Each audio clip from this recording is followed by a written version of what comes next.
வணக்கம் மக்களே. இன்றைக்கி நம்ம சென்னையிலேருந்து காளகஸ்தி கோயிலுக்கு பைக்லேயே ஒரு ரைடு போனோம். காலையில் 6 மணிக்கு கிளம்புனோம்.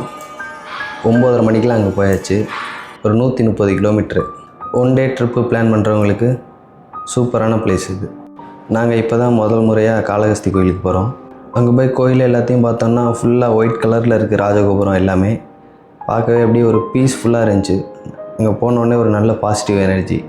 ஆக்சுவலாக எல்லோரும் சொல்லுவாங்க ராகு கேது இவங்க இந்த தோஷம் இருக்கவங்க தான் அதிகமாக போவாங்க அப்படின்னு சொல்லுவாங்க. அப்படியெல்லாம் ஒன்றும் இல்லை. நீங்கள் போனீங்கனாலே மனசுக்கு நல்லா நிம்மதியாக இருக்கும். அந்த கோயிலுக்கு யார் வேணாலும் போகலாம். சிவன் மற்ற கோயில் மாதிரி இல்லாமல் இது ரொம்ப வித்தியாசமாக இருக்கும். பார்க்கவே பிரமிப்பாக இருக்கும். வீக்கெண்டில் போனதால் கூட்டம் அதிகமாக தான் இருந்தது. நாங்கள் கிட்டத்தட்ட ஒரு 2 மணி நேரம் சாமி பார்க்குறதுக்காச்சு.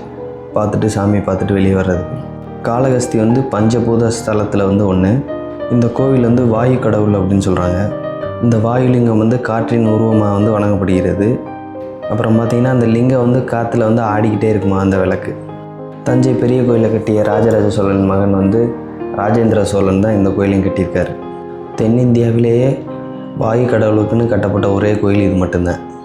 யானை, சிலந்தி, பாம்பு இந்த 3மே வழிபட்டிருக்கு. இதோட சிலை உள்ளே பார்த்திங்கன்னா அங்கங்கே இருக்கும். இது 3மே இங்கே தான் முக்தி பெற்றிருக்கு. கோயிலுக்கு உள்ளே போகிறதுக்கு முன்னாடியே லெஃப்ட் சைடு ஒரு கோபுரமாக இருக்கும். அது வழியே ஏறி மலை மேலே ஏறினீங்கன்னா மேலே கண்ணப்ப நாயனார் கோயில் இருக்குது. அவர் தான் சிவலிங்கத்துக்கு கண்ணை கொடுத்தவர். திருப்பதிக்கு வர்றவங்க பெரும்பாலும் காளகஸ்தி கோயிலுக்கு வருவாங்க. கொஞ்சம் பேர் சொல்கிறாங்க முதல்ல ஃபஸ்ட்டு காளகஸ்தி கோயிலுக்கு போயிட்டு சாமி கும்பிட்டுட்டு ஒரு நாள் ராத்திரி தங்கிட்டு அதுக்கப்புறம் திருப்பதி போய் சாமி கும்பிட்டு வரணும் அப்படின்னு சொல்லுவாங்க. அப்படிலாம் எதுவுமே கிடையாது. எப்போ வேணாலும் போய் சாமி கும்பிடலாம்.